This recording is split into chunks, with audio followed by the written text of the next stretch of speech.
Bonjour mes amis. Alors on m'a posé une question sur le processus d'individuation. Alors sachez d'abord que chacun son cursus, son cursus d'apprentissage.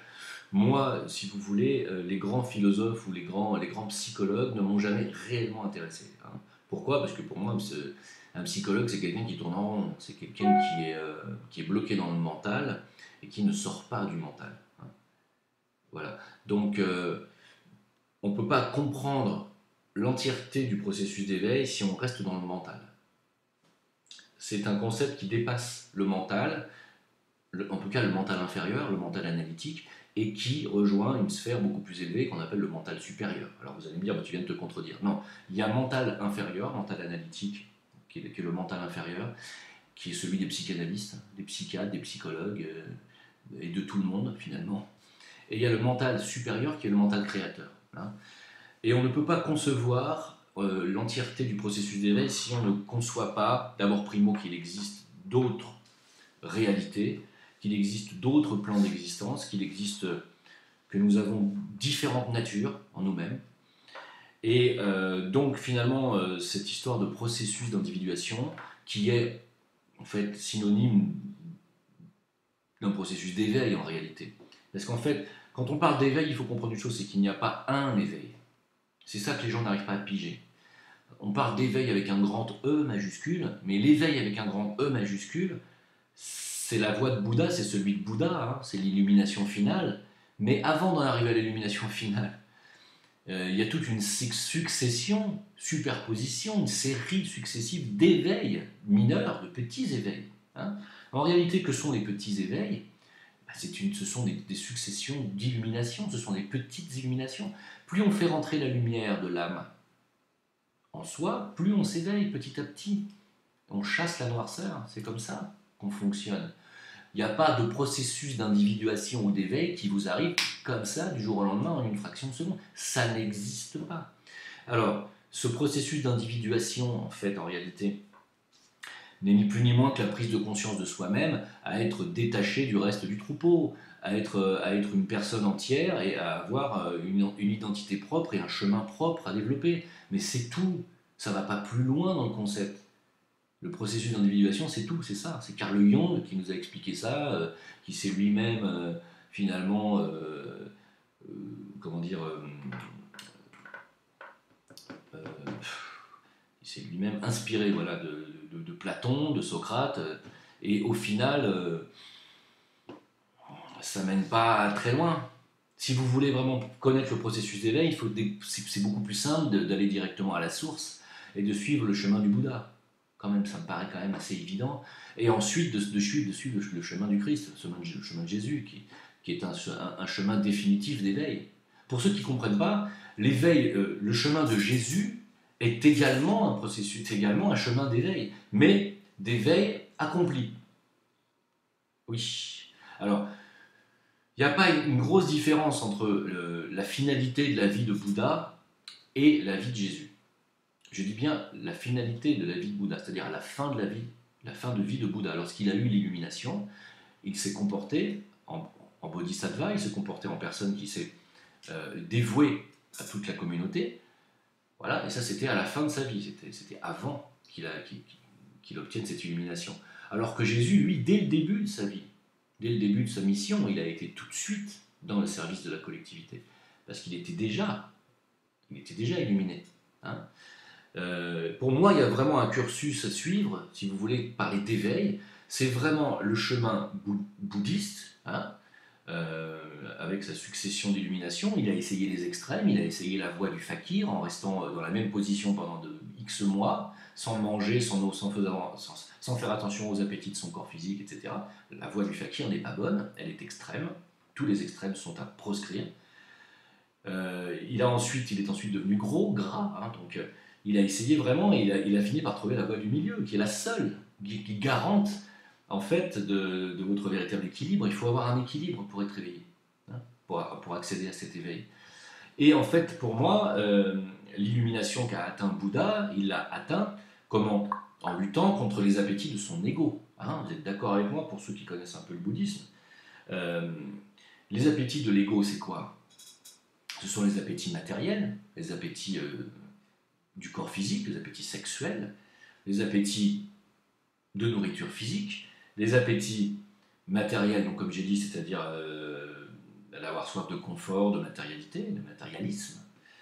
Et puis il y a aussi les appétits d'être entouré, donc les appétits affectifs, émotionnels, hein, d'être aimé. Tout ça, ce sont des appétits de l'ego. Et l'appétit ultime de l'ego, enfin, il y a aussi celui d'être intelligent et de s'en vanter, ça aussi, c'est un appétit de l'ego, d'avoir de la culture, de la répartie, ça aussi, la soif, de répartie et de se cultiver pour pouvoir en mettre plein les yeux aux autres, ça aussi, fait partie des appétits de l'ego. Mais la soif ultime de l'ego, c'est quoi? C'est le désir de pouvoir, hein, de régner sur les autres. Et donc, ce qu'a fait Bouddha, lui, dans sa vie, c'est qu'il a réussi à vaincre tous ces appétits-là. Ensuite est arrivé Jésus, qui lui-même était déjà très préparé à ça, c'est-à-dire qu'il était déjà un être illuminé quand il est venu s'incarner, mais il n'était pas encore un être ascensionné. Sachez que l'illumination est un stade dans l'éveil, et que l'ascension est le stade d'après, supérieur, hein, ou suivant, si vous voulez. Jésus a succédé à Bouddha d'une suite logique, en réalité. Et si, pour ceux qui critiquent le New Age et qui ne comprennent pas ce que c'est que le New Age et qui croient que c'est satanique ou je ne sais quoi et donc qui ne connaissent rien, comme beaucoup de personnes, sachez qu'il y a dans la hiérarchie, de notre hiérarchie planétaire, il y a le Bouddha et il y a le Christ qui fonctionnent ensemble. Hein. Ils ne sont pas dissociables.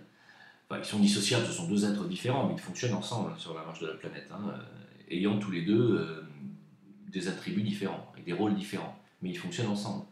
Et ce n'est pas un hasard si Jésus a succédé à Bouddha. Et donc, quand on me parle d'éveil, il y a beaucoup de gens qui s'imaginent qu'il suffit de prendre conscience que on est quelqu'un pour être éveillé. Non, non, c'est pas ça. C'est pas ça. C'est pas du tout ça. Être éveillé, c'est comprendre que d'abord, regardez ma première vidéo de cette chaîne où j'ai dit qu'on était des êtres de lumière dans une machine. D'abord, prendre conscience que nous sommes dans une machine déjà. Et que nous nous identifions à cette machine. Hein, donc, que nous sommes une machine. Déjà comprendre ça. Hein, que nous fonctionnons comme une machine, clairement. Hein, nous avons une partie automatique dans notre corps physico-éthérique. C'est une partie très automatique qui se programme très facilement. Regardez sous hypnose ce qu'on est capable de faire à n'importe quel être humain. Sous hypnose, on déconnecte. On enlève le corps mental, hein, on enlève même le corps de sensation, hein, on arrive même à enlever le corps vital, on enlève le corps émotionnel, et on se retrouve avec un automate en face de nous à qui on peut suggérer n'importe quoi. On peut même me dire à moi, sous hypnose, que je m'appelle à partir de maintenant Emmanuel Macron. Vous voyez, je vais prendre la parole, je vais dire bonjour, je suis Emmanuel Macron, je suis programmé. On peut programmer les gens. Hein. Donc nous sommes des machines. D'abord, première des choses, c'est de comprendre ça. Deuxièmement, que nous ne sommes pas qu'une seule machine, nous sommes plusieurs machines les unes dans les autres. Ça, c'est le deuxième éveil. Ensuite, que nous nous servons de ces machines-là en tant que conscience incarnée dans ces machines. Ça, c'est le troisième éveil. Et ensuite, eh bien, que non seulement nous nous incarnons en tant que conscience dans ces machines-là, hein, c'est-à-dire une machine à manger, une machine à reproduire, qui est le corps physique, une machine à ressentir, qui est le corps vital, une machine à ressentir des émotions, qui est le corps émotionnel, et une machine à analyser et produire des idées, qui est le corps mental. Tout ça, ce sont des machines, ces corps-là. D'accord ? Et nous sommes des consciences qui venons à travers ces corps et nous utilisons ces corps comme des machines. On utilise le corps mental pour exprimer nos idées, on utilise notre corps émotionnel pour ressentir nos émotions, on utilise notre corps vital pour ressentir tout simplement des sensations, et on utilise, notre corps éthérique en tout cas, et on utilise notre corps physique pour pouvoir nous déplacer sur ce plan physique. Hein, voilà. Et pour pouvoir aussi reproduire la race humaine, etc.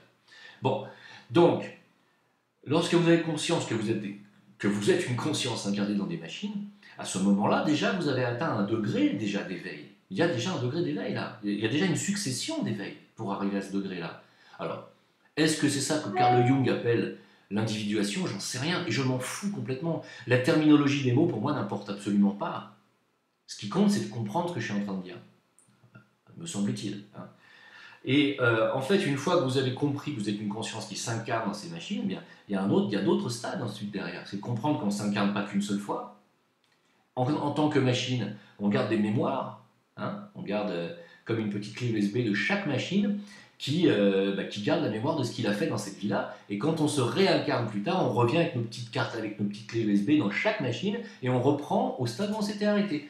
Parce que ça fonctionne comme ça, figurez-vous. Alors, quand je dis des petites clés USB, on appelle ça des atomes permanents en occultisme. Et ça fonctionne. Et c'est comme ça qu'on se réincarne et qu'on reprend notre programme de vie là où on s'était arrêté avant. C'est pour ça que parfois, plus on avance et plus on est conscient, et plus on se réincarne, et quand on se réincarne, quand on est enfant, on peut parler des langues qu'on n'a jamais apprises, on peut avoir des visions, on peut avoir, parce qu'on a encore toutes ces anciennes vies qui sont encore là, présentes en nous. Et donc là, on est déjà encore sur un autre degré d'éveil. Et à partir d'un moment donné où vous êtes suffisamment éveillé, donc il y a suffisamment de lumière en vous, vous vivez des expériences, ce qu'on appelle des expériences surnaturelles, où vous pouvez développer des capacités surnaturelles, des capacités de mémorisation, des capacités de faire de la musique, des capacités de reproduire des choses à la peinture, même de créer des choses architecturales. Il y a des tas de choses, et puis des dons de guérison aussi, hein. Ça peut être des tas de choses, des dons de mathématiciens aussi, c'est un don aussi d'être un mathématicien supérieur, des dons de scientifiques aussi, hein. Il y a des scientifiques qui ont des visions clairement, hein, et qui font avancer le monde comme ça. Voilà, n'oublions pas que ça fonctionne comme ça. Donc le processus d'individuation, pour moi, ça ne me parle pas. Ça ne me parle pas parce que ça me paraît être extrêmement limité. Et je préfère de très très loin parler d'éveil et du chemin du Bouddha, de bouddhisme. Hein, voilà, parce que, en fait, la finalité de toute cette succession d'éveil et de prise de conscience nous mène où? Nous mène à l'éveil avec un grand E, qui nous amène à l'illumination finale. Vous comprenez? Et l'illumination finale, c'est quoi? C'est le mental supérieur, hein, la partie du mental, non pas analytique, mais celle qui est au-dessus, qui est inondée par la lumière de l'âme. Parce que quand on arrive à un certain stade d'évolution de conscience, on sait qu'on ne peut atteindre son moi supérieur, qui est l'âme, qu'en faisant un certain travail de volonté et de concentration, qui est la construction de l'antakarana, la construction de ce pont de lumière qui n'existe pas naturellement. Pourquoi? Parce que nous avons été génétiquement modifiés, justement, et ça fait partie d'un problème dont je parlerai plus tard, dans une autre vidéo. Et comme nous avons été génétiquement modifiés, cette source, si vous voulez, ce lien lumineux entre notre âme, c'est-à-dire notre moi supérieur, et notre ego, qui est notre moi inférieur, ce pont de lumière est coupé. Et il faut le recréer artificiellement, en matière mentale supérieure. Et lorsqu'on a créé cet antakarana, eh bien, le lien avec le moi supérieur est rétabli, la lumière de l'âme inonde à ce moment-là le cerveau physique par le biais du mental supérieur, et nous sommes un être illuminé, nous vivons l'illumination qu'a vécu le Bouddha, mais avant d'arriver à cette illumination-là, il faut faire taire toutes les soifs de l'ego dont j'ai parlé tout à l'heure, tous les appétits de l'ego, qu'ils soient mental, émotionnel, vital, physique, sexuel, etc. J'en passe. Il y a toute une liste. Il faut faire taire tous ces appétits. C'est pour ça que les gens qui sont dans un cheminement d'éveil essayent de faire taire leurs appétits en choisissant la voie du fakir, le fakir faisant abstinence de toute nourriture, abstinence de toute sexualité, abstinence de tout. Hein. En forçant son corps à obéir, et bon, c'est une mauvaise voie. Hein, c'est pas comme ça qu'il faut faire. Enfin, ça n'a jamais été prouvé, en tout cas, que cette voie-là a donné un quelconque résultat. Il n'en a jamais donné. Hein. Voilà. Donc, voilà ce que je voulais vous dire sur cette histoire qui a fait hier, qui a été à la base hier d'un petit accrochage entre moi et un youtubeur que je ne connais pas, qui s'appelle David, avec qui j'ai pu vite fait comme ça échanger chez Saber Solo hier soir, et j'ai pas pu en placer une. Alors peut-être problème de micro, on s'est peut-être mal entendu tous les deux l'un et l'autre, on s'est peut-être pas bien compris. En tout cas, je tenais à faire cette réponse sur le processus d'individuation, ma réponse. Ça lui évitera peut-être de me dire que je ne connais rien à tout ce qui est processus d'éveil et que du coup je ne connais rien à ce qui est la spiritualité. Parce que c'est ce qu'il a dit hier, donc je préfère lui répondre comme ça. Et comme ça aussi, vous avez tous au moins des informations. Je pense que ça va vous servir pour la suite des opérations, pour ceux qui sont dans cette quête spirituelle, et cette quête personnelle, qui est un travail personnel, le travail de la prise de conscience que nous sommes des consciences illuminées dans des véhicules grossiers, plus ou moins grossiers, et qui sont difficiles à maîtriser. Pourquoi? Pour la simple et bonne raison qu'ils ont eux-mêmes leur volonté propre, et qu'ils sont eux-mêmes dirigés par l'ego, et que l'ego veut diriger. Hein. L'ego veut diriger votre personnalité, l'ego veut vous diriger. Hein. Et donc faire taire l'ego, non pas le tuer, hein, mais faire taire l'ego est l'une des préoccupations de tout disciple qui souhaite atteindre l'éveil. Faire taire l'ego. Hein. Non pas le tuer parce qu'on en a besoin. Si on tue l'ego, on tue le corps physique, on tue le corps émotionnel, on tue le corps mental, on tue le corps vital. Ça ne sert à rien. C'est vrai que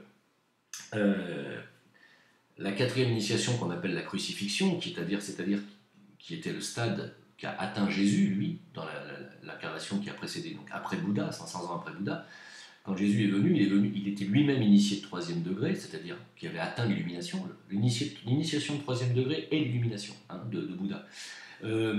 Jésus est venu passer la quatrième initiation, ce qu'on appelle la crucifixion. C'est une